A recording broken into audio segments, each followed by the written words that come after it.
ఈ వీడియోలో ఉన్న ఇంట్రెస్టింగ్ క్వశ్చన్స్ లో మీకు ఎన్నింటికి ఆన్సర్స్ తెలుసో కామెంట్ చేయండి. Question number 1. National disaster response force NDRF day ప్రతి సంవత్సరం ఏ రోజు జరుపుకుంటారు? Your options.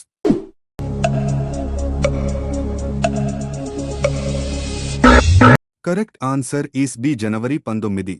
జాతీయ విపత్తు ప్రతిస్పందన దళం NDRF దినోత్సవాన్ని ప్రతి సంవత్సరం జనవరి 19న జరుపుకుంటారు. 2006 నుండి అధికారికంగా రెస్క్యూ ఫోర్స్ ఏర్పడినప్పటి నుండి ఈ రోజును జరుపుకుంటారు.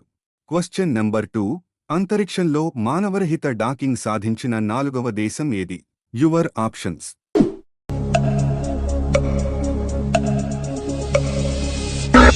Correct answer is C. India. జనవరి 15, 2025న 2 ఇస్రో మానవరహిత ఉపగ్రహాలను అంతరిక్షంలో డాకింగ్ చేసింది. దీనితో అమెరికా, రష్యా, చైనాల తర్వాత ఈ ఘనత సాధించిన 4వ దేశంగా భారత్ నిలిచింది. భారతదేశంలో ఏ ప్రాంతం పూర్తి అక్షరాస్యత కలిగిన మొదటి పరిపాలనా విభాగంగా మారింది? Your options.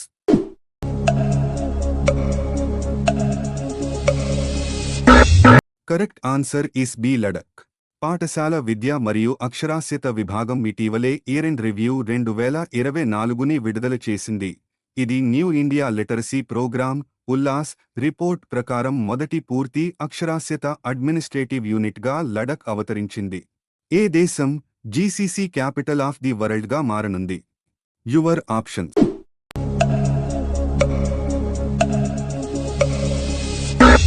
Correct answer is A. India.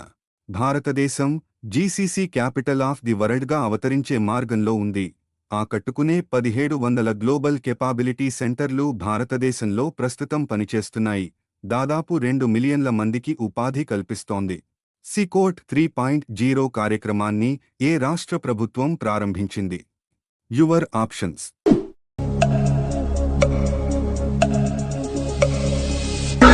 Correct answer is C. Punjab.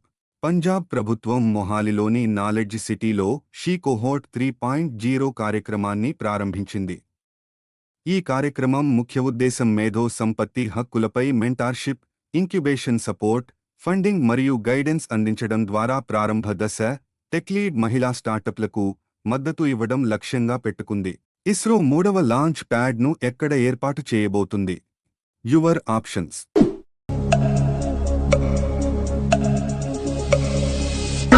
Correct answer is B. Sriharikota.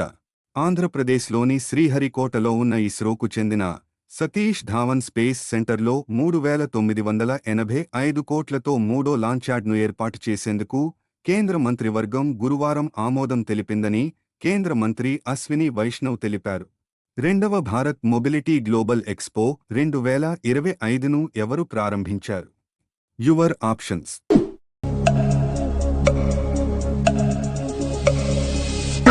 Correct answer is D. Narendra Modi.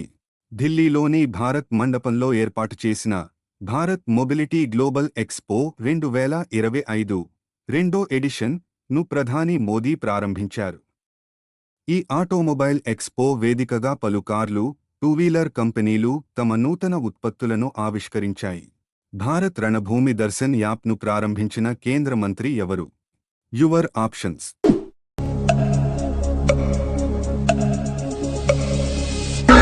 Correct answer is D. Rajnath Singh.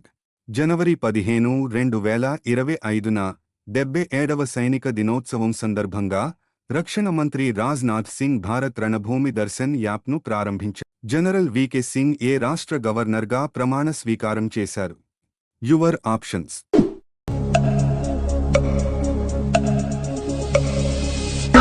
Correct answer is A. Mizoram. జనవరి 16, 2025న మిజోరాం 25వ గవర్నర్గా జనరల్ VK సింగ్ ప్రమాణ స్వీకారం చేశారు. కొత్త కాంగ్రెస్ ప్రధాన కార్యాలయం ఇందిరా భవన్ను ఎవరు ప్రారంభించారు? Your options.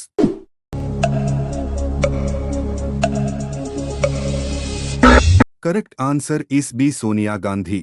భారత మాజీ ప్రధాని మరియు కాంగ్రెస్ పార్టీ చరిత్రలో కీలక వ్యక్తి అయిన ఇందిరా గాంధీ గౌరవార్థం ఈ భవనాన్ని 2025లో ప్రారంభోత్సవం జరిగింది.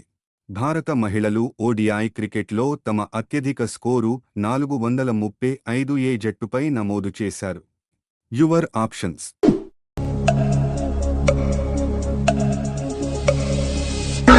Correct answer is D Ireland.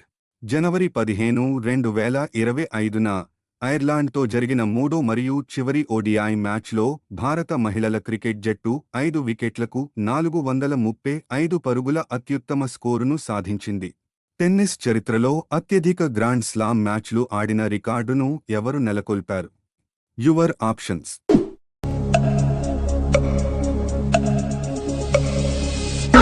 Correct answer is D Novak జకోవిచ్.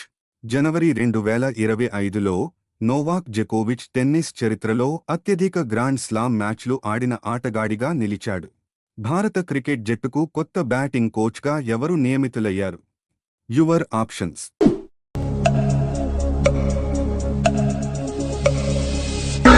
Correct answer is A Sitanshu Kotak. జనవరి 16, 2025న board of control for cricket in India (BCCI) భారత క్రికెట్ జట్టుకు కొత్త బ్యాటింగ్ కోచ్గా సితాంశు కోటక్ను నియమించింది. జనవరి 17 మరియు 18 కరెంట్ అఫైర్స్ తెలుసుకోవాలి అనుకున్న వాళ్ళకి డిస్క్రిప్షన్లో లింక్ ఇచ్చాము చూడండి. ఈ వీడియోలో ఉన్న ఇంట్రెస్టింగ్ క్వశ్చన్స్ మీకు నచ్చినట్టు అయితే లైక్ షేర్ చేసి వీడియో ఎలా ఉంది కామెంట్ చేయండి.